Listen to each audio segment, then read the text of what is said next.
bunch of people wanted me to ask you about Apple and the situation with Apple and the FBI. You're trying to persuade the tech community that they should work with government, but it looks to the tech community, at least some in the tech community, that government is the enemy of the tech community in the way that it's dealing with Apple, some in the tech community. The question I want to ask you is, putting aside the specifics of this specific case, the legal fight between the company and the FBI, there are big questions around the idea of how you balance the need for law enforcement to conduct investigations and the needs of citizens to protect their privacy. This is the old privacy versus security debate. Mr. President, where do you come down on the privacy versus security debate? Well, first of all, I can't comment on the specific case. Right. So let's set that aside. All of us value our privacy, and this is a society that is built on a Constitution and a Bill of Rights and a healthy skepticism about overreaching government power. Before smartphones were invented, and to this day, if there is probable cause to think that you have abducted a child, or that you are engaging in a terrorist plot, or you are guilty of some serious crime, law enforcement can appear at your doorstep and say, we have a warrant to search your home, and they can go into your bedroom and into your bedroom doors and rifle through your underwear to see if there's any evidence of wrongdoing. And we agree on that because we recognize that just like all of our other rights, freedom of speech, freedom of religion, et cetera, that there are going to be some constraints that we impose in order to make sure that we are safe, secure, and living in a civilized society.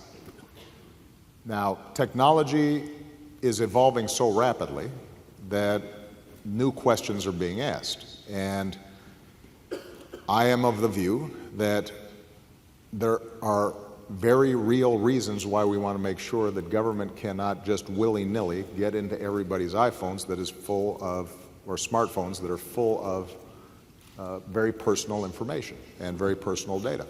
And let's face it, the whole Snowden disclosure episode elevated people's suspicions of this.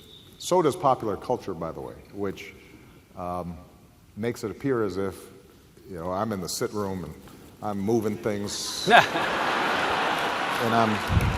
You've been watching Homeland there's or something, like right? some half a fingerprint, and half an hour later I'm tracking the guy in the streets of Istanbul. It's not nearly that cool. It turns out it doesn't work that way. Doesn't work that way. Sometimes I'm just trying to get a connection. Yeah. Good. Great. No, but look, that was a real issue. I will say, by the way, that, and I don't want to go too far afield, but the Snowden issue vastly overstated the dangers to U.S. citizens in terms of spying, because the fact of the matter is that actually our intelligence agencies are pretty scrupulous about U.S. persons, people on U.S. soil.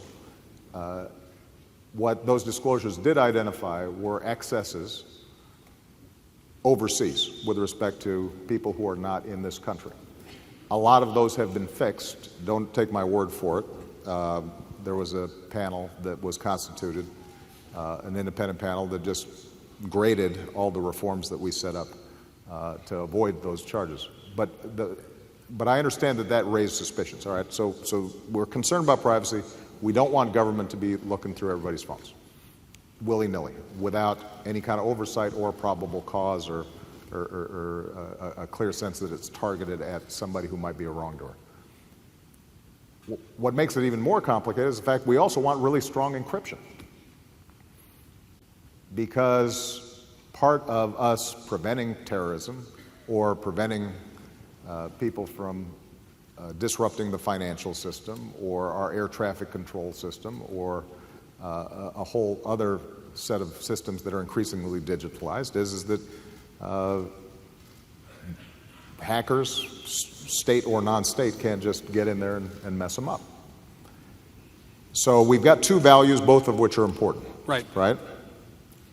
And the question we now have to ask is, if technologically it is possible to make an impenetrable device or system where the encryption is so strong that there's no key, there's no door at all, then how do we apprehend the child pornographer? How do we solve or disrupt a terrorist plot? What mechanisms do we have available to even do simple things like tax enforcement? Because if in fact you can't crack that at all, government can't get in, then everybody's walking around with a Swiss bank account in their pocket. All right? So there has to be some concession to the need to be able to get into that information somehow. Now, what folks who are on the encryption side will argue is any key whatsoever, even if it starts off as just being directed at one device, could end up being used on every device. That's just the nature of these systems. That is a technical question. I am not a software engineer. It is, I think, technically true, but I think it can be overstated. And so the question now becomes, we as a society, setting aside the specific case between the FBI and Apple, setting aside the commercial interests, the concerns about what could the Chinese government do with this, even if we trust the U.S. government, setting aside all those questions, we're going to have to make some decisions about how do we balance these respective risks. And I've got a bunch of smart people sitting there talking about it, thinking about it. We have engaged the tech community aggressively to help solve this problem. My conclusion so far is that you cannot take an absolutist view on this.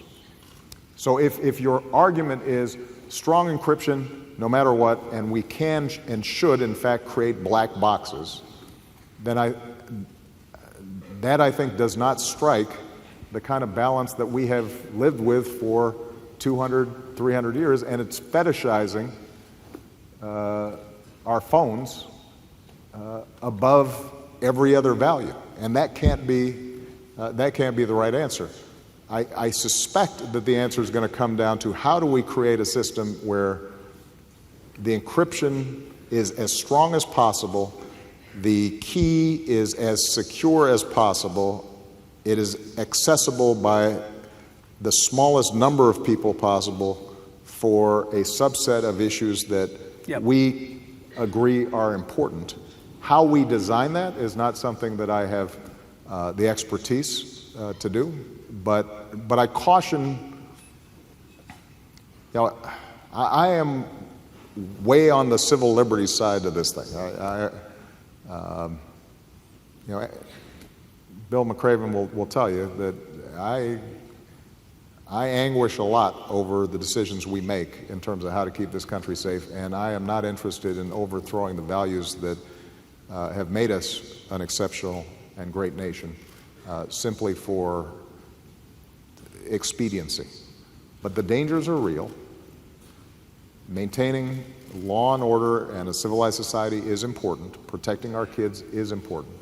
And so I would just caution against taking an absolutist perspective on this, because we make compromises all the time. I haven't flown commercial in a while. But my understanding is it's not great fun going through security. No, but we make the concession because it's a big intrusion on our privacy. But we recognize it as important. We have stops for drunk drivers. It's an intrusion, but we think it's the right thing to do.